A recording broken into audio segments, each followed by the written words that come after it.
சும்மா ராஜேந்தர் வந்து அடுக்கு மொழியில் பேசுறதுக்கு அஷ்ட கர்மா, அவருடைய ஆன்மா, இது சினிமா மேட்ரு இல்லை. மா மா மா மனுஷன் பிறக்கும் போதே கத்துறது மா, அம்மா. அது இந்தியில மா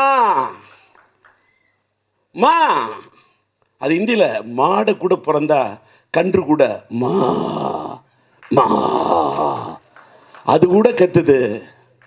மா என்ற வார்த்தையில ஒரு விஷயம் இருக்கு. அண்ணன், அன்புக்குரிய அண்ணன் கே ராஜன் சமயத்தில் கனிவானவர், சமயத்தில் துணிவானவர், சமயத்தில் பணிவானவர், அனைத்தும் நிறைந்தவர். அவர் தலையை பார்த்தால் நரைத்திருக்கும். அது நரை, அது அனுபவத்தின் முத்திரை. அவர் அத்தனை ஆண்டு காலமாக பார்த்தது இந்த வெண்திரை. அப்படிப்பட்ட அண்ணன் எனக்கு முன்னாடி பேசிட்டாரு. அன்பிற்கும் மரியாதைக்கும் உரிய தமிழ் சினிமா உலகின் சகலகலா வல்லவன், சீனியர் சகலகலா வல்லவன் டிஆர் அவர்களே, ஜூனியர் சகலகலா வல்லவன் சூர்யா அவர்களே. டிஆருக்கு என்னெல்லாம் கேமராவிலேருந்து, கதை வசனத்துலேருந்து, டைரக்ஷன்லேருந்து எல்லாமே அத்துப்படி. பாடுறது பாருங்கள், இந்த வயசில் போய் என்ன பாட்டு பாடியிருக்கார் பாருங்க. வயசானவங்களும் குதிக்கிற அளவுக்கு பாடியிருக்காங்க. சிவா அண்ணன் பாராட்டிடுவார், சித்ரா லட்சுமணன் அண்ணன் பாராட்டுவார், முரளி அண்ணன் பாராட்டுவார், கல்யாண் பாராட்டுவார், சீனிவாசனம் பாராட்டலாம். ஆனால் கே ராஜன் வயசான நானே எழுந்து ஆடணும் போல இருக்குன்னா என்ன?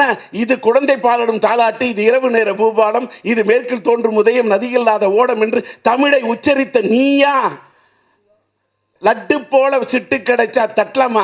லட்டு போல சிட்டு கிடைச்சா தட்டலாம் மச்சான் வா, நீ தட்டலாம் மச்சான் வா. அதே மாதிரி திறமையில் தம்பி சூர்யாவும் மிகச்சிறந்த வல்லுனர். இவங்களை போல ஆளுங்கள் தான் சினிமா நிற்குது. இதை இன்றைய விழாவை நடத்துவது சினிமாவை தாங்கி பிடிக்கிற ஒரு குடும்பம். பல்லாண்டு காலமாக சினிமா வாழ்ந்து கொண்டிருக்கிறது என்றால் என்னுடைய தெய்வ திரு செயின்ராஜ் அவர்கள், அவருடைய தம்பி சந்திரபாபு ஜெயின் அவர்கள். அதாவது பணம் ஒரு ப்ரொடியூசர் கொண்டு வரலன்னா இண்டஸ்ட்ரியே கிடையாது, சினிமாவை கிடையாது. ஒரு ப்ரொடியூசர் பணம் கொண்டு வரலன்னா யாரால் படம் எடுக்க முடியும்? யார் டைரக்டரு, யார் நடிகர்? இப்போ பல பந்தாக்கள் காட்டிக்கிட்டு இருக்காங்களா, அவங்களாம் உண்டா? ஏன்னா அவங்க 10 காசு கொண்டாந்து போடலை. இந்த ப்ரொடியூசர் எங்கே வாங்குறாங்கன்னா, ஒரு ஹீரோ டேட்டு கொடுத்தாச்சு, இந்த ப்ரொடியூசர் யார்கிட்ட வராங்கன்னா ஃபைனான்ஸர்கிட்ட வராங்க. பல பேர்கிட்ட அவங்ககிட்டே பண்ணலை. என்ன போல் ஏமாளிங்க எங்கேயே சம்பாரித்து கொண்டாந்து விட்டுருவோம். இப்போ ரொம்ப விவரமாக ஃபைனான்ஸர்கிட்ட வாங்கி படம் எடுக்கிறவங்க இப்போ இன்றைக்கி ஒரு 60-70 பேர் % இருக்காங்க. அதில் இந்த சினிமாவை தாங்கி பிடித்தவர்கள் செயின்ராஜ் அவர்களும் நம்முடைய சந்திரபாபு ஜெயின் அவர்களும். இந்த சினிமாவிலிருந்து அவங்கள பிரிக்கவே முடியாது. அது மட்டுமல்ல, இந்த தமிழ் குடும்பத்திலிருந்து செயின்ராஜையும் சந்திரபாபு ஜெயினும் பிரிக்கவே முடியாது. உங்களையும் சேர்த்து தான் இங்கே வந்திருக்கீங்களே, அவங்க உறவுகளா? தமிழர்கள் கூட உங்களைப் போல அவ்வளோ தெளிவாக தமிழ் பேச மாட்டாங்க. இப்போ தமிழரெல்லாம் மேடையில் ஏறிட்டான், நான் சொல்கிறது என்னன்னா அது இங்கே இருக்குதுங்களே அப்படின்மா, தமிழை மென்று தின்னு துப்பி. ஆனால் என்னுடைய இந்த தமிழ் குடும்பம், என்னுடைய சந்திரபாபு ஜெயின், நான் பிள்ளைங்க தான் இங்கே பிறந்தாங்கன்னு பார்த்தா சந்திரபாபு ஜெயினும் செயின்ராஜுமே இந்த தமிழ் மண்ணில் தான் பிறந்திருக்காங்க. அப்போ தமிழோடு ஒன்றியவர்கள், எங்கள் தமிழ் குடும்பங்களோடு ஒன்றிய எங்கள் உறவுகள். அப்போ எங்கள் உறவில் இருந்து ஒரு கிஷன் ஹீரோ வர்றான்னா நாங்கள் ஏற்றுக்க மாட்டோமா? இந்த தமிழ்நாடு ஏற்றுக்காதா? தமிழ் சினிமாவை வாழ வைக்கிற குடும்பங்கள் எத்தனை பேர் நாணயமாக பணம் கொடுத்துருப்பாங்க, எத்தனை பேர் மோசடி பண்ணியிருப்பாங்க. அதையும் தாங்கி கொண்டு இன்றைக்கும் வலுவாக அவர் ரிக்ஷா மாமான்னு நம்ம சந்திரபாபு ஜெயின் படம் எடுத்தார் சத்யராஜை வச்சு. ஜெய்ஹிந்த்னு அர்ஜுனை வச்சு நம்ம செயின்ராஜ் எடுத்தார். எனக்கு இந்த தமிழ் சினிமாவை இன்னும் வாழ வைத்து நம்பிக்கொண்டிருக்கிறார். அது மட்டும் இல்லை, தமிழ் ப்ரொடியூசர் கவுன்சில் ஒருத்தரால் எல்லா பணமும் இழந்துட்டோம். கவுன்சில் இருந்து அத்தனை கோடியும் போயிடுச்சு ஒருத்தரால், அவங்க கூட இருந்தவங்களை சேர்த்து தான். ஆனால் இன்றைக்கு கவுன்சிலில் ப்ரொடியூசருக்கு இந்த கொரோனா வந்த காலத்தில் யாருமே உதவி பண்ணல, எல்லாருக்கும் எல்லாரும் உதவி பண்ணாங்க. ஏன்னா நடிகர்களை உருவாக்குவது யார்? இந்த ப்ரொடியூசர்ஸ். அந்த ப்ரொடியூசர் கஷ்டப்படுறாங்க கொரோனாவில். அதில் ஒரு 500 பேர், மற்றவங்க சுமாராக இருக்காங்க. ஆனால் அந்த 500 பேருக்கு மிக உதவி செய்ய அவர்களால் வளர்ந்த நடிகர்கள் கூட கிடையாது.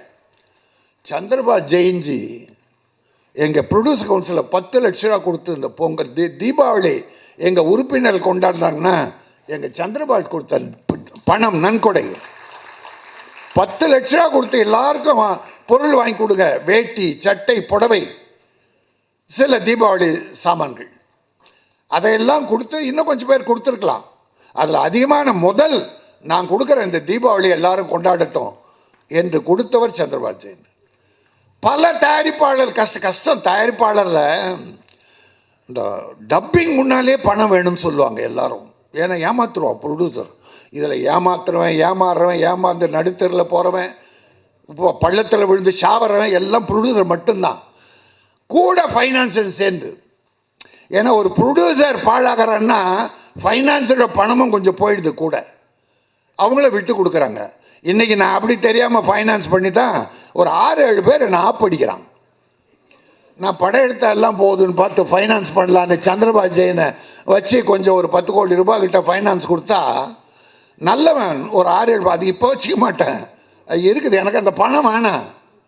ஆனால் மற்ற ஃபைனான்சர் யாரும் ஏமாறக்கூடாது. அவங்ககிட்ட சினிமாவில் அவன் காலை வச்சு ஃபைனான்ஸன் ஒருத்தர்கிட்ட போகக்கூடாது. கே ராஜன் யாருன்னு தெரியும் எல்லாருக்கும். பண்ணுறேன், இப்போ உடம்பு சரியில்லை 1 வருஷமாக, அதனால என் வேலையை காட்டாமல் இருக்கேன். பர்மா பசார்லேயே போய் கலக்கிட்டு வந்தவன் இந்த கே ராஜன். வேற யார் இந்த கமல், அந்த பேரை சொல்ல வேண்டாம், அவர் நான் அனுப்பலன்ட்டார். அவரால் நான் போய் அங்கே வெட்டு குத்து வாங்கிருந்தேன். சரி, அது வேண்டாம், இப்போ நல்ல விஷயம் நடக்குது, அதெல்லாம் வேண்டாம் நமக்கு. இது எனக்கு என் குடும்பம்.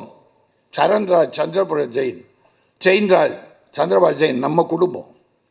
நீங்கள் தமிழ் குடும்பம். நான் உங்களை தமிழே எல்லோரும் தமிழோடு சேர்த்தே பார்க்கிறேன். ஏன்னால் தமிழ்நாடு வாழ வேண்டும் என்பதில் நீங்களும் அக்கறை கொண்டவர்கள். அதில் இந்த சினிமா வாழ வைக்கிறேன். ஜெயின்ராஜ் என் சந்திரபாபு குடும்பம், என் சினிமா குடும்பம், என் தமிழ் குடும்பம். ஏன்னா இந்த மண்ணில் பிறந்தவர்கள், அவங்க நல்லா இருக்கணும்.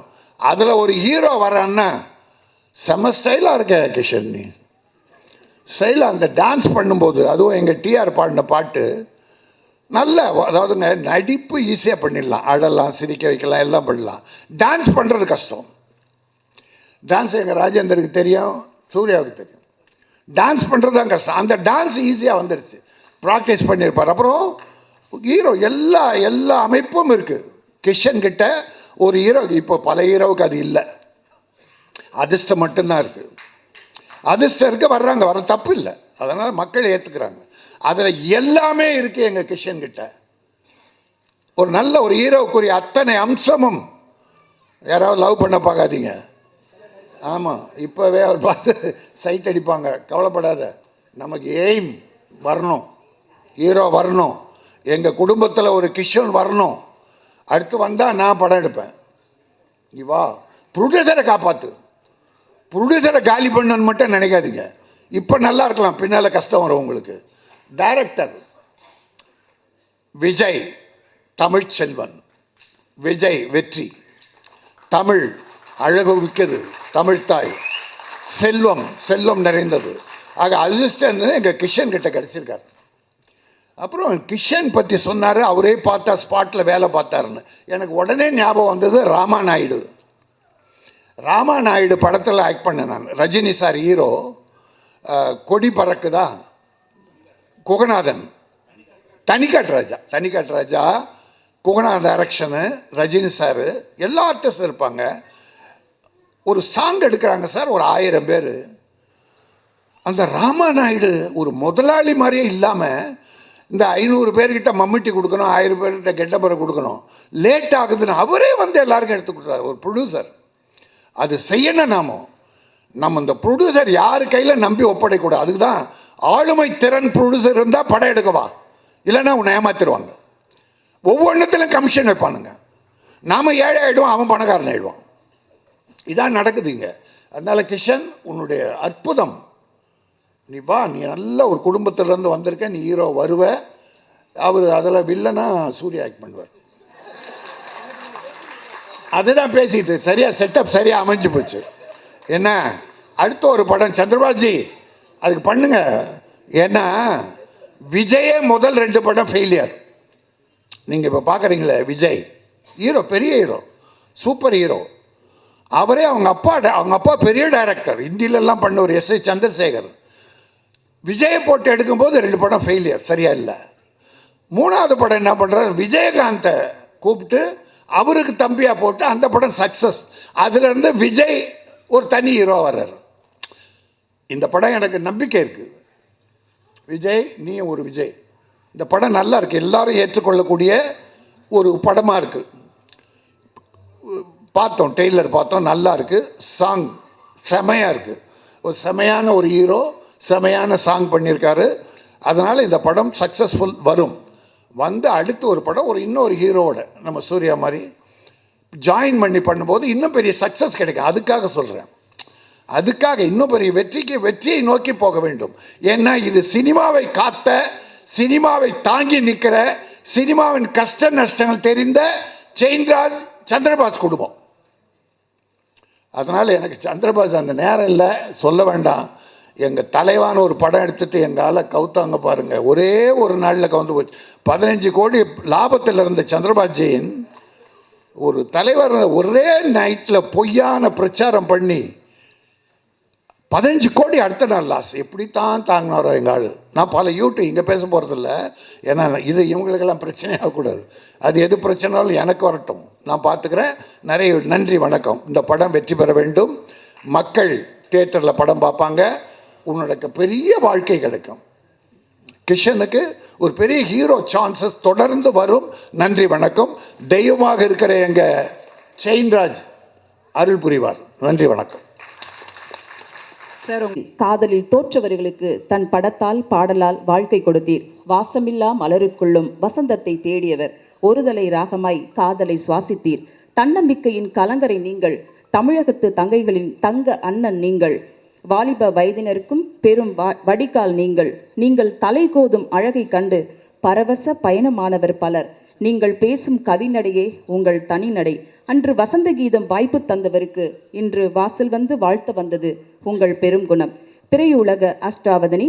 இனி இவர் போல் ஒரு திறமையாளர் தமிழ் சினிமாவில் கிடைப்பாளர்களா? தி ஒன் அண்ட் ஒன்லி கலை உலக நாயகன் திரு TR அவர்களை உங்கள் முன் பேச அழைக்கிறோம். வடபழனியிலே கோடம்பாக்கத்திலே கொடிகட்டி பறந்து பாரம்பரியமிக்க கமலா திரையரங்கத்திலே கலையை வளர்த்த ஒரு அரங்கத்திலே அஷ்டகர்மா படத்தின் இசை வெளியீட்டு விழாவை நடத்தி கொண்டிருக்கின்ற இந்த தருணத்திலே நான் ஏன் இந்த மேடைக்கு வந்தேன், நான் ஏன் திரையுலகத்துக்கு வந்தேன், நான் ஏன் இந்த மேடைக்கு வந்தேன், என் வரலாறு என்ன?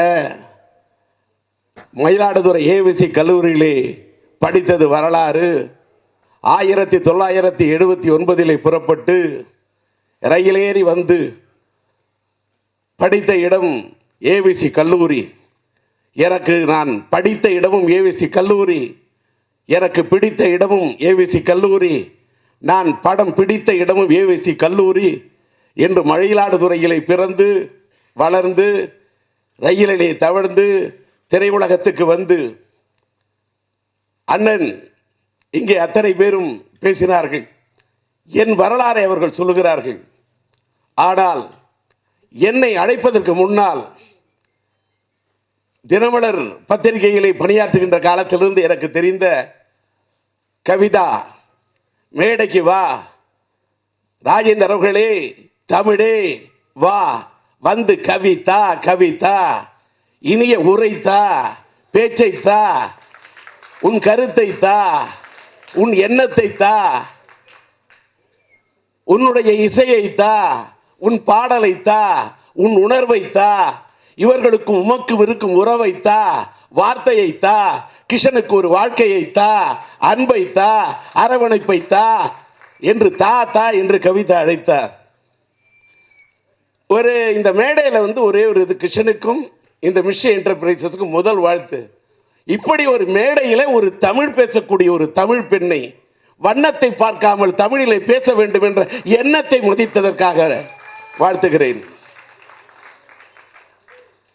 முதல்ல எனக்கு நான் இந்த மேடைகளை பேசுவதற்கு எனக்கு கொஞ்சம் வருத்தம், ஆனால் பேசுவதற்கு இருக்கிறது ஒரு பொருத்தம்.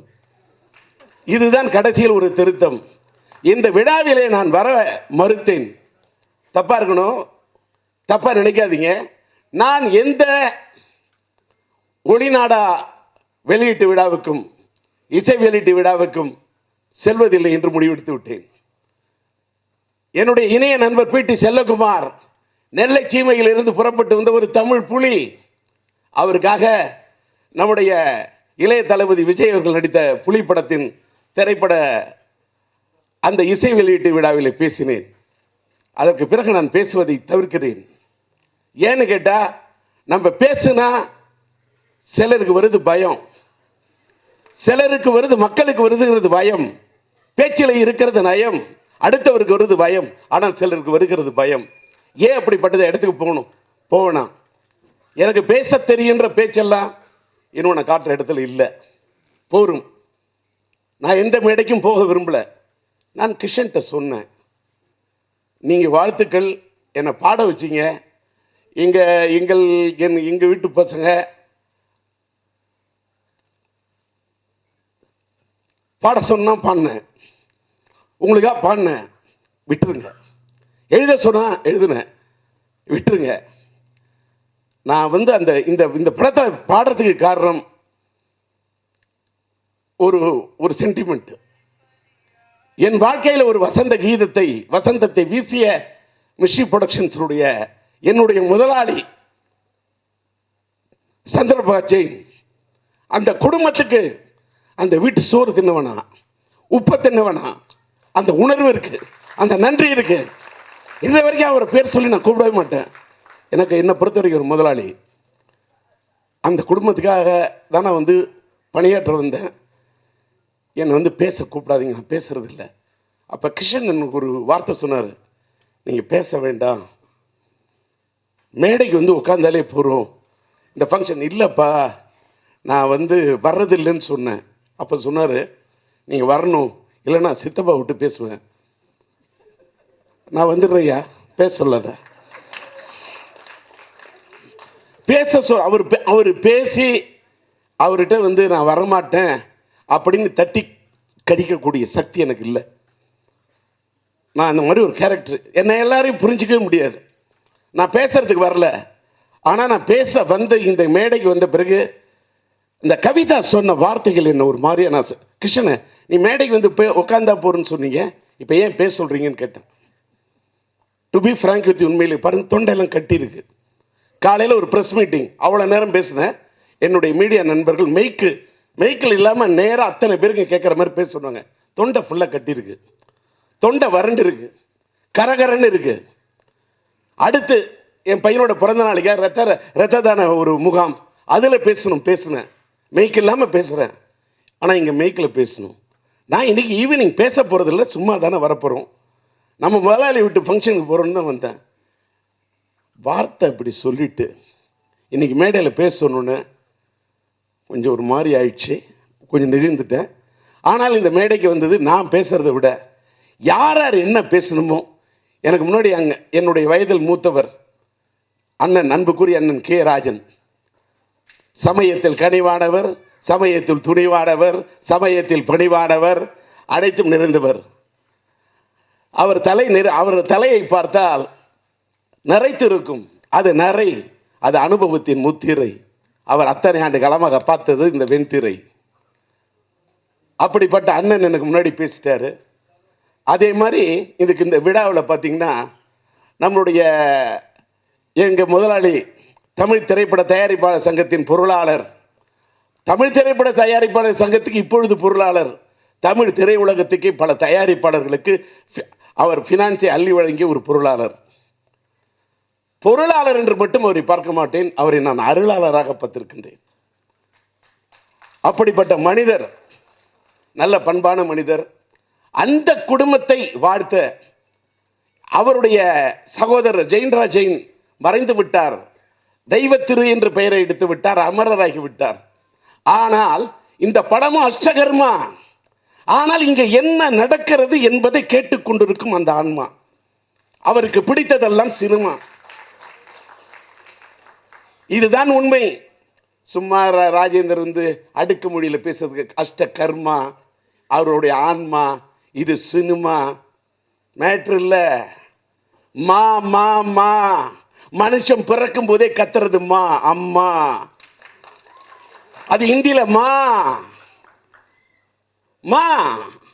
அது இந்தியில மாடு கூட பிறந்தா கன்று கூட மா மா, அது கூட கத்துது. மா என்ற வார்த்தையில ஒரு விஷயம் இருக்கு. அப்படிப்பட்ட அஷ்டகர்மா அவருடைய ஆன்மா. யாரெல்லாம் வாழ்த்துறதை விட ஜெயின்ராஜின் நான் வேணா ஒரு பையனை இந்த உலகத்தில் குழந்தைங்களை வாழ்த்துறது, குழந்தைங்களை எடுத்து ஆளாக்குறது ரெண்டு. கடவுள்னு சொல்றான். கடவுளை எவன்டா பார்த்தா? படைச்சவன் பிரம்மா. நான்முகம் என்று சொல்லப்பட்டது. பிரம்மாவுக்கு இருக்கலாம் நான்முகம். யார் பார்த்தார்கள் அம்முகம்? யாருக்கு தெரியும் அம்முகம்? உண்டா அறிமுகம்? அது அறிந்த முகம் அல்ல, தெரிந்த முகம் அல்ல. மனிதன் பார்த்த படைத்தவன் பிரம்மா. ஆனால் நாம் பார்த்த பிரம்மா நம்மை பெத்தெடுத்த அம்மா.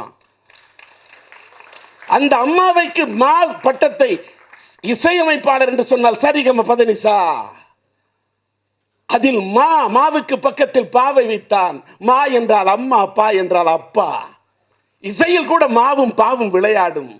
மா இன்றி பா இன்றி இசையா? அம்மா இன்றி அப்பா என்றால் இல்லாமல் உலகமா? அஷ்டகர்மா. ஒரு தந்தை, ஒரு தாய் தந்தை ஒரு பிள்ளை உருவாக்குற மாதிரி உலகத்தில் யாரும் தெய்வமே சொர்க்கமே பெத்த தாய் தந்தை தான். அதோடைய விளக்கத்தை எடுத்து சொல்ல இங்க வந்திருந்த இந்த லிஸ்ட்டை பார்க்குறேன்.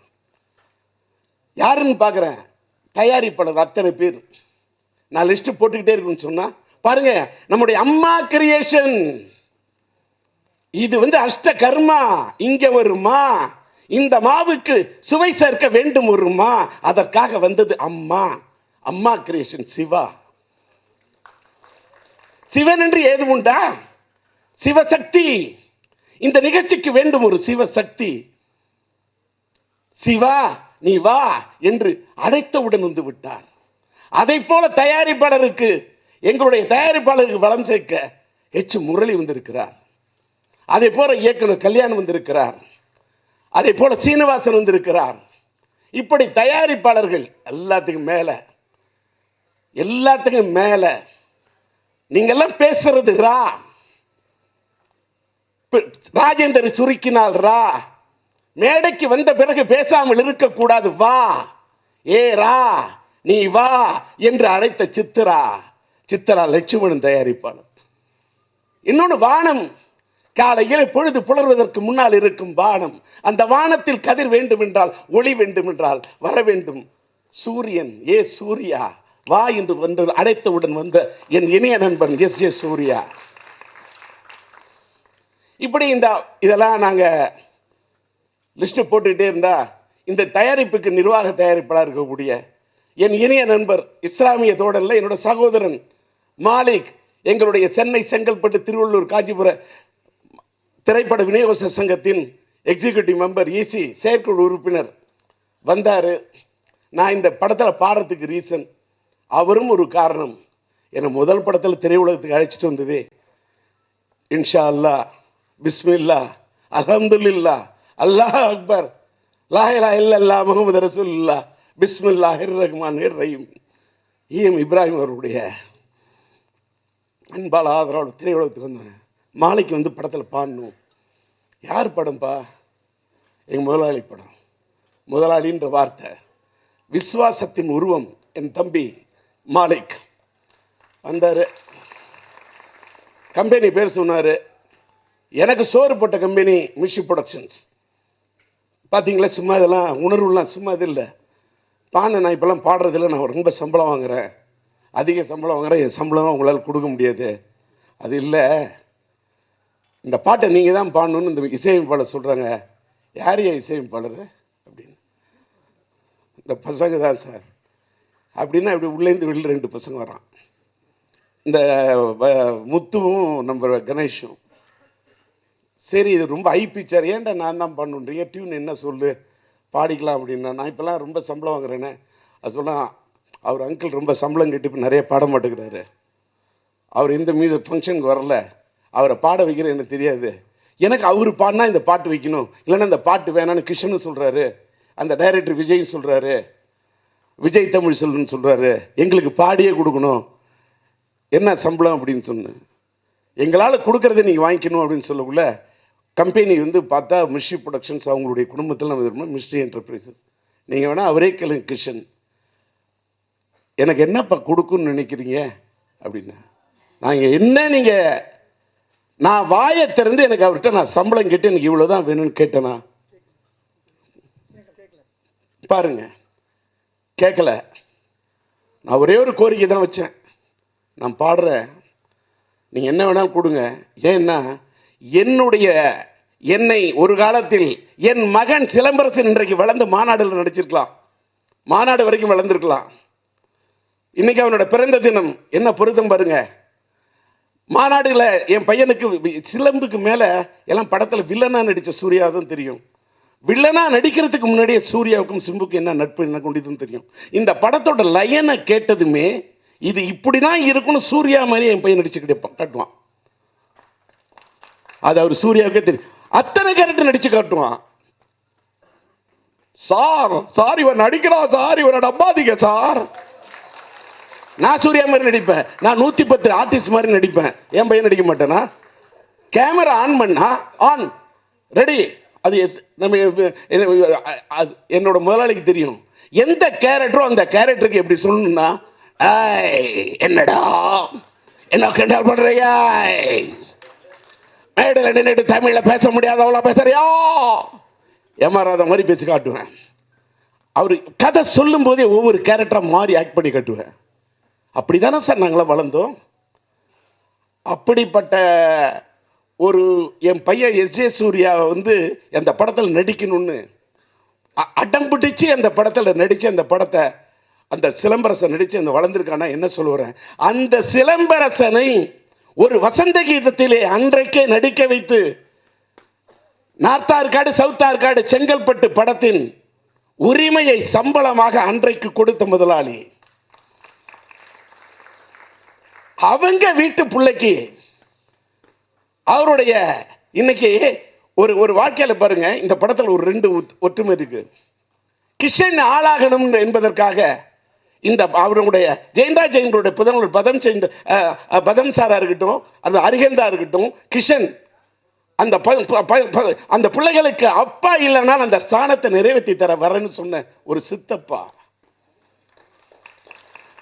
இல்லாமல் இருக்கலாம் பெத்தப்பா, நான் வந்து நிக்கிறேன்னு சொன்னார் சித்தப்பா. அதே மாதிரி அந்த சித்தப்பா ஒரு இது மாதிரினா எங்க வீட்டு எல் வைத்தியநாதன், என்னோட மறைந்து விட்ட இசையமைப்பாளர், என்னுடைய கோ பிரதர், என்னுடைய சகல, அவர் பரம்பரையே இசை. எல் வைத்தியநாதன் மட்டுமல்ல, சுப்பிரமணியன், அந்த குடும்பமே இசை. என்னுடைய கோ பிரதரோட அண்ணனோட பிள்ளைங்க தான் இந்த வைத்தி ஈண்டெடுத்த இந்த 2 பசங்க கணேஷும் முத்தும். அவர்களுக்கு நான் சித்தப்பா. ஒரு பக்கம் அந்த சித்தப்பா நிற்கிறார், இந்த பசங்களுக்காக இந்த சித்தப்பா நிற்கிறார். நான் அடுத்தவங்களுக்கு பாட்டை எழுதுறதில்லை, என் படத்துக்கு மட்டும் எழுதிப்பேன். என் பையன் சிலம்புகிட்ட சொல்லுவேன், புது ரைட்டர்ஸ்க்கு வாய்ப்பு கொடு. என் நண்பர் கவிஞர் இளங்கோ கூட ஒரு பதிவு போட்டார், சிலம்பு படத்தில் நீ யங்ஸ்டர்ஸுக்கு இளைஞர்களுக்கு வாய்ப்பு கொடு, என் படத்துக்கு நான் எழுதிக்கிறேன். ஆனால் இந்த படத்தோட பாட்டை நான் தான் எழுதணும்னு ஒத்த காலில் நின்று பாட, அது உண்மையிலே இந்த டைரக்டர் விஜயா இருக்கட்டும், கிருஷ்ணனாக இருக்கட்டும், இந்த படத்தில் பணியாற்றின நான் சொல்கிறதுக்கு டைம் இல்லை, வேணாலும் சொல்லலாம். எடிட்டர், த டிஓபி, குறைத்த செலவு இந்த பாட்டு. நான் சொன்னேன், பாட்டு நல்லா எடுத்துக்கிறீங்கப்பா, இந்த பாட்டை ஷூட் பண்ணுங்க நல்லா செலவு பண்ணி. உனக்கு ஏதாவது பிரச்சனைனா நான் சந்திரபாஜின்ட்டு கூட பேசுகிறேன், முதலாளிகிட்ட சொல்கிறேன் பாட்டை. அவரும் சொல்லியிருக்காரு பாருங்க, both of sailing in the same boat என்று ஆங்கிலத்தில் ஒரு பழமொழி சொல்வார்கள். அவரும் சொல்லியிருக்காரு, இந்த பாட்டு நல்லா இருக்குன்னா நல்லா ஸ்பெண்ட் பண்ணிட்டு. அந்த பாட்டை நான் பார்த்தேன். நான் அப்புறமா சரி உண்மையிலே நல்ல கிஷன் வந்து அவருக்கு வந்து நல்ல வசனங்கள் எல்லாம் பேசினார். டான்ஸும் கஷ்டப்பட்டு அந்த டான்ஸ் மாஸ்டர் விஜயிலேருந்து ஆரம்பித்து இந்த ஒரு பாட்டுக்காக வந்து பணியாற்றக்கூடிய அந்த ஆர்ட் டைரக்டர் ஃப்ரேம்லாம் அவ்வளவு அழகாக ரொம்ப அழகாக பண்ணி ஒரு நல்ல வந்து ஒரு த்ரில்லர் படத்தை எந்த அளவுக்கு சொன்ன ரீ ரெக்கார்டிங். இந்த ஒரு பாட்டு நான் பாடினேன், நான் அதுக்கு லிரிக் எழுதினேன். உடனே எனக்கு ஒரே ஒரு பயம்தான், இதில் இந்த பாட்டை பார்த்துட்டு யார் எல்லாம் எஸ்ஜே சூர்யாலாம் நல்ல பயங்கரமாக எனர்ஜியாக இருக்குன்னு அவர் சொல்லுவார்னு எனக்கு தெரியும். அவருடைய எல்லா படத்துடைய இசை வெளியீட்டோட குஷியிலேருந்து ஆரம்பித்து நீவுல இருந்தாலும் அவர் சொல்லுவார்னு பார்த்தா எல்லாத்துக்கும் நான் போய் நிற்கணும், என்னை விட மாட்டார் அவர். அப்படி அவர் அதை பாராட்டுவார்னு தெரியும். சிவா அண்ணன் பாராட்டிடுவார், சித்ரா லட்சுமணன் அண்ணன் பாராட்டுவார், முரளி அண்ணன் பாராட்டுவார், கல்யாண் பாராட்டுவார், சீனிவாசனம் பாராட்டலாம். ஆனால் கே ராஜன் வயசான நானே எழுந்து ஆடணும் போல இருக்குன்னா என்ன, இது குழந்தை பாலிடும் தாலாட்டு, இது இரவு நேர பூபாலம், இது மேற்கில் தோன்றும் உதயம் நதியில்லாத ஓடம் என்று தமிழை உச்சரித்த நீயா? லட்டு போல சிட்டு கிடைச்சா தட்டலாமா, லட்டு போல சிட்டு கிடைச்சா தட்டலாம் மச்சாம் வா, நீ தட்டலாம் மச்சாம் வா. இப்படிலாம் எழுதலாமா அப்படின்னு கேட்காம எழுந்து ஆடுவன்னு எப்போ எங்கள் அண்ணனே சொல்லிட்டாரோ, நான் இன்றைய காதல்னு படம் எடுக்கிறேன். இன்றைய காதல்டா பாட்டை இன்னைய ட்ரெண்டுக்கு இன்னைக்கு கூட இளைஞனுக்கு ஏற்ற மாதிரி தான் பாட்டு எழுதுவேன், பாட்டு போடுவேன், படம் அப்படி தான் எடுப்பேன். ஏன் என்று சொல்கிறேன் என்று சொன்னால், இன்றைக்கு சினிமா நசிந்து கொண்டு இருக்கிறது, சிதைந்து கொண்டிருக்கிறது. ஒன் இந்தியா ஒன் டாக்ஸ் என்று சொல்கிறோம். தமிழ்நாட்டில் மட்டும் உள்ளாட்சித்துறையில் 8% இருக்கிறதே, அதை குறைத்து விடுங்கள் என்று அரசிடம் கேட்கிறோம். சினிமா செத்துக்கிட்டு இருக்கு. உலகத்தில் எவனுமே விபிஎஃப் சார்ஜ் கட்டல, தமிழ்நாட்டில் மட்டும் விபிஎஃப் சார்ஜ் கட்டணும். எங்களுக்கு யாருமே ஹெல்ப் பண்ண மாட்டேங்கிறாங்க. இதுக்காக என்ன காரணம்? சினிமாக்காரனை பார்த்தா ஆட்சி யாரு வந்தாலும் சினிமாக்காரன் மேல பயம், சினிமாக்காரன் மேல பயப்பட இருக்குது. சினிமாவுக்கு செய்ய மாட்டீங்க. அதனாலதான் இன்னைக்கு சினிமாவை விட்டுட்டு ஓடிடி வளருது. இங்கே தமிழ் திரைப்பட தயாரிப்பாளர் சங்கத்தில் இருக்கக்கூடியவர்களுக்கு நெருடலை தர விரும்பவில்லை, தமிழ் நடப்பு தயாரிப்பாளர் சங்கத்தில் இருப்பவர்களுக்கு நெருடலை தர விரும்பவில்லை. நான் பொதுவாகத்தான் பேசுகிறேன். சினிமா செத்துக்கிட்டு இருக்கு, சினிமா நசிந்துக்கிட்டு இருக்கு. அண்ணன் கே ராஜன் சொல்றாரு, தமிழ் திரைப்பட தயாரிப்பாக யாரும் ஹெல்ப் பண்ணலன்னு. ஏன் விநியோகஸ்தருக்கு யாரும் ஹெல்ப் பண்ணிட்டாங்களா? சென்னை செங்கல்பட்டு காஞ்சிபுரம் மாவட்ட விநியோக சங்கத்தில் அவ்வளோ கஷ்டம். கொரோனா காலத்தில் ஹெல்ப் பண்ணணும், யாரும் பண்ணல. யார் பண்ணுவா? என் இனிய நண்பர் லாரன்ஸ் தாய் தங்கை பாசம் படத்தில் நடிக்க வச்சேன், டான்ஸ் ஆட வச்சேன். அந்த நன்றி கடனுக்கு லாரன்ஸ் கிட்ட ஒரு சின்ன ஹெல்ப் கேட்டேன், யார்கிட்டையுமே கேட்டதில்லை. கொரோனா காலத்தில் லாரன்ஸ் வச்சு ஒரு படத்துக்கு ஒரு கதை சொல்லியிருந்தேன். அந்த கதை அவருக்கு ரொம்ப பிடிக்கும். அந்த கதை வேணும், அந்த படத்தில் நடிக்கணும்னு சொல்லிக்கிட்டே இருப்பார். நண்பா ஒரு சின்ன ஹெல்ப்பு, நான் யார்ட்டையும் ஹெல்ப்பு கேட்டதில்லை, நீ அந்த கதை வேணும்னு கேட்டில்ல, நான் ஒரு படம் மியூசிக் பண்ணி நடிக்கணும் டான்ஸ் ஆடணும்னு சொன்னில்ல, நம்ம பின்னாடி பேசிக்கலாம். என்னுடைய திரைப்பட விநியோக சங்கம் இன்னைக்கு கொரோனாவில் கஷ்டப்படுது, எனக்கு ஒரு ஃபண்டு வேணும்னு கேட்டேன், நிதி வேணும்னு. உடனே மனசு வந்து உடனே கொடுத்தான் என் நண்பர். நன்றியா, நன்றி. இன்னைக்கு எங்களுடைய சென்னை செங்கல்பட்டு விநியோக சங்கத்தில் வந்து மெடிக்ளைமுக்கு பணம் இல்லை, 10 ரூபா 11 ரூபா போடணும். யாரும் தரவங்களை கூட சில பேர் கெடுத்தாங்க. நான் தரேன்னு ஒத்துக்கிட்டேன். நான் இந்நேரம் படம் ஆரம்பித்து என்னோட ஷூட்டிங் போயிருந்தா 10 இல்லை 20 லட்சம் கொடுப்பேன். 10 லட்ச ரூபா தரேன்னு ஒத்துக்கிட்டேன். அப்போ அஷ்டகிரமா படத்தில் பாடும்போது எனக்கு என்ன சம்பளமோ, எனக்கு உங்கள் கம்பெனியில் எனக்கு வேணாம் பணம், ஆனால் ஒரு சின்ன ஹெல்ப் பண்ணுங்க. நான் பாடணும்னு பாட்டு எழுதுனா பெரிய ரூபாவை கேட்பேன், நான் பாடணும்னா பெரிய ரூபா கேட்குறேன். நீங்கள் என்னுடைய சென்னை செங்கல்பட்டு திரைப்பட விநியோக சங்கத்துக்கு எனக்கு என்ன கொடுக்குன்னு நினைக்கிறீங்களோ எனக்கு தர வேணாம். என்னுடைய சங்கத்தில் என்னுடைய விநியோகஸ்தர் கஷ்டப்படுறாங்க, அவங்களுக்கு நிதியாக ஒன்று கொடுன்னு சொன்னோன்னே மனமு வந்து கொடுத்த மாநாடு திரைப்படத்துடைய விநியோகஸ்தராக இருக்கக்கூடிய எங்களுடைய பதம் சந்து ஐயாவுக்கும் கிருஷ்ணனுக்கும் என்னுடைய மனமார்ந்த நன்றியை மாளிகைக்கும் தெரிவித்து இந்த வந்தேன். நான் பேச மாட்டேன்னு சொன்னேன், என்னை கம்பல் பண்ணி பேச வச்சுட்டு பேசும்போது ஏண்டா பேசணும்னு கொஞ்சம் ஒரு மாதிரி இருந்தது. ஆனால் பேசுகிற கொஞ்சம் சந்தோஷம். ஏன்னா இப்படி ஒரு நல்ல இடத்துல ஜெயின்ராஜைனும் இந்த சினிமா வாடுறதுக்கு அத்தனை படத்துக்கு ஃபினான்ஸ் பண்ணியிருக்கார். ஜெயின் அவர்கள் இந்த ஜெய்ஹிந்த் படத்தை எடுத்தோன்னே பிரம்மாண்டம் எடுத்திருந்தார். நான் படம் பார்த்துட்டு பாராட்டினேன். நான் யாரோட கம்பெனிலும் படம் டைரக்ட் பண்ணவே போக மாட்டேன். ஒரு வசந்த கீதம் படம் அவங்க கம்பெனிக்கு நான் காப்பி பண்ணி அவங்க படத்தை தயாரிப்பாளராக நம்மளுடைய சந்தர்பாஜின்ட்ட படம் நான் படியாற்றினப்ப அப்போ ஜெயின்ராஜன் ஒன்று சொல்லியிருந்தார், எங்கள் கம்பெனியில் நீங்கள் ஒரு படம் டைரக்ட் பண்ணணும் அவர் சொல்லியிருந்தார். அது பதம் சாருக்கு தெரியும், கிருஷ்ணனுக்கெல்லாம் தெரியுமான்னு எனக்கு தெரியாது. அந்த கம்பெனிக்கு எனக்கு மிஸ்ரி ப்ரொடக்ஷனுக்கும் மிஸ்ரி என்டர்பிரைசஸ் இந்த கம்பெனி எனக்கு ஒரு தாய் வீடு மாதிரி. இந்த கம்பெனிக்காக நான் பேச முடியாது, பேச மாட்டேன் என்று தொண்டை வறண்டு இருந்தால் கூட திரண்டிருக்கக்கூடிய இந்த கூட்டத்துக்காக வறண்ட தொண்டையை வைத்துக்கொண்டு முடிந்த அளவுக்கு நம்ம சொல்லுது. அவருக்கெல்லாம் படத்தில் அவருக்கு கொரோனா வந்துருச்சு பயங்கேன்னு, எனக்கா பயமா? சூர்யாவுக்கு நெகட்டிவ் படத்தில் அவர் பண்ணுற கேரக்டர் நெகட்டிவ், அவருக்காக நெகட்டிவ். டிஆரோட தாட்டு எப்பயுமே பாசிட்டிவ், கொரோனா பாசிட்டிவ் இல்லை.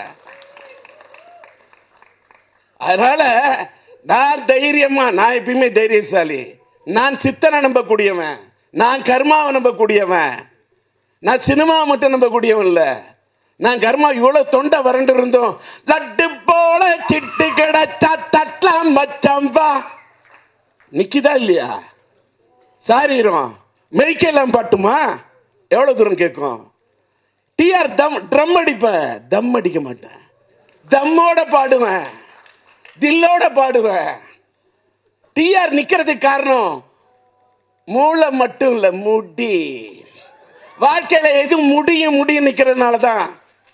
மைக்கு அங்கே வேலை செய்யல, இது எப்படி வேலை செய்யுது? மைக்கை பார்த்து நம்ம பயப்படக்கூடாது, மைக்குக்கு நம்மளை பிடிக்கணும். ஒரு பொண்ணுக்கு எப்படி நம்மளை பிடிச்சாதான் காதலோ, அது மாதிரி மைக்கு நம்மளை பிடிச்சாதான் பேச்சு வரும். ஒரு பொண்ணு மேலே உண்மையான காதல் இருந்தால் பேச்சு வராது, மூச்சு வராது. இதுதான் காதல். அதனால மைக்கு பேசணும்னா அது ஒரு கலை, எழுதி வச்சுட்டு படித்தாலாம் வராது. அதனால இன்னைக்கு அத்தனை ப்ரோக்ராம் இருந்தாலும் அழைத்த அழைப்பை ஏற்று இந்த அஷ்டகர்மா சின்ன பட்ஜெட்டில் ட்ரை பண்ணாலும் படத்தை பர்ஃபெக்ஷனோட கொண்டு வரணும்னு முற்பட்ட என்னிடத்திலே இப்படி தான் பாட்டு வேணும். எனக்கு இது எனக்கு ஒரு புதிய பாடம். நான் பாடினேன் ஒரு அதுலேயும் என் ஆகுனாக்கா அம்மாடி ஆத்தாடி. அதே மாதிரி டப்பாங்குத்து பாடு, டிஆர்னா டப்பாங்குத்து மட்டும் பாடுவேனா? எல்லா மெலடியும் பாடுவேன், எல்லா வெரைட்டியும் பாடுவேன். இந்த பாட்டத்தில் பசங்க நீங்கள் வித்தியாசமாக பண்ணணும் அங்கிள் அப்படின்னு சொல்லு. நீங்கள் வித்தியாசமாக லிரிக் எனக்கு வேணும். விஜய், கிஷன், கணேஷ், முத்து இந்த இளைஞர்களோடு பணியாற்றியதை போல இந்த தமிழ் திரையுலகம் வாழ பல இளைஞர்களோடு பணியாற்றுவேன். பாடல் எழுதுவேன், இசையமைப்பாளராக பணியாற்றுவேன், பாடலாசிரியராக பணியாற்றுவேன். சினிமா வாழணும், ஓடிடி ஆரம்பிப்பேன், படம் எடுப்பேன், சினிமாவில் தான் இருப்பேன். சினிமாக்காரனை பார்த்து யாருக்கு வேணாலும் வரட்டும் பயம். சினிமா வாழணும், சினிமா வாழ வைக்கணும். இந்த நாட்டை ஆண்டு கொண்டிருப்பவர்களை கேட்பதை விட ஆண்டவனை கேட்பேன். என் திரையுலகம் வாழ வேண்டும். நன்றி உள்ளவர்கள் இந்த திரையுலகத்திலும் இருக்கிறாங்க. எல்லா கெட்டவனும் சினிமா உலகத்தில் இருக்கிறான்னு சொல்லாதீங்க. டாஸ்மார்க் கடையில் வேலை செஞ்சுக்கிட்டு தன் குடும்பத்துக்காக உழைத்து கொண்டு குடிக்காமலே இருக்கக்கூடிய நல்லவனு இருக்கான். அதே மாதிரி சினிமா உலகத்தில் இருந்தாலும் எந்த கெட்ட பழக்கத்துக்கும் அடிமையாகாமல் நல்லவனாக வாழக்கூடியவர்கள் இந்த சினிமா உலகத்தில் இருக்கிறோம். அது யாருங்கிறது ஊடகத்தில் இருக்கிறவங்களுக்கு தெரியும், பத்திரிகை தொழிலாளர் நண்பர்களுக்கு தெரியும், நல்லவர்களுக்கு தெரியும், வல்லவர்களுக்கு தெரியும், அனுபவசாலிகளுக்கு தெரியும். அதனால் இத்தனை அனுபவசாலிகள் அத்தனை பேரும் கூடி கவனிலிருந்து இந்த பிரியதர்ஷன்லேருந்து இந்த படத்தில் நடித்த கதாநாயகிலேருந்து இந்த படத்தோட ஆர்ட் டைரக்டர்லேருந்து இந்த படத்தோட எடிட்டர்லேருந்து இந்த படத்தோடைய கலை இயக்குனர்லேருந்து அத்தனை இளைஞர்களையும் அத்தனை கலைஞர்களையும் மனதார வாழ்த்தி இந்த நிகழ்ச்சியை ஏற்பாடு செய்திருக்கக்கூடிய பிஆர்ஓ சதீஷ் தான பிஆர்ஓ எல்லாருக்கும் என்னுடைய நன்றியை தெரிவித்து என்னை முதல்ல பேசுகிறதுக்கு முன்னாடி என்னடா பேச வச்சுட்டேன்னு வருத்தம். ஆனால் இப்பொழுது பேசியதில் எனக்கு மகிழ்ச்சி, அப்படி ஒரு மகிழ்ச்சியை இந்த நிகழ்ச்சி தந்து விட்டது. அப்படிப்பட்ட ஒரு நிகழ்ச்சியிலே நான் கலந்து கொள்வதற்கு காரணமாக இருந்த என்னுடைய இனிய நண்பர், என் அன்பு சகோதரன், எங்களுடைய சங்கத்துடைய செயற்குழு உறுப்பினர் மாலிக்கு நன்றி. எல்லாத்தை விட எனக்கு பேசக்கூடிய இந்த வலுவை அந்த கவிதாவின் தமிழ் ஊட்டியது. அந்த தமிழ், அந்த கன்னி தமிழ், அந்த சங்கத்தமிழ், அந்த தென் தமிழ், அந்த மென் தமிழ், என் தமிழ் தான் என்னை தமிழ் சினிமாவுக்கு வரவழைச்சிது. அந்த அம்மா அப்படிலாம் கொஞ்சம் கவிதையாக சொன்னேன். சரி மைக்கு பிடிச்சிருவோம் அப்படின்னு பிடிச்சேன். நான் பேசுகிற உங்களுக்கு பிடிச்சிருந்தா இறைவனுக்கு நன்றி.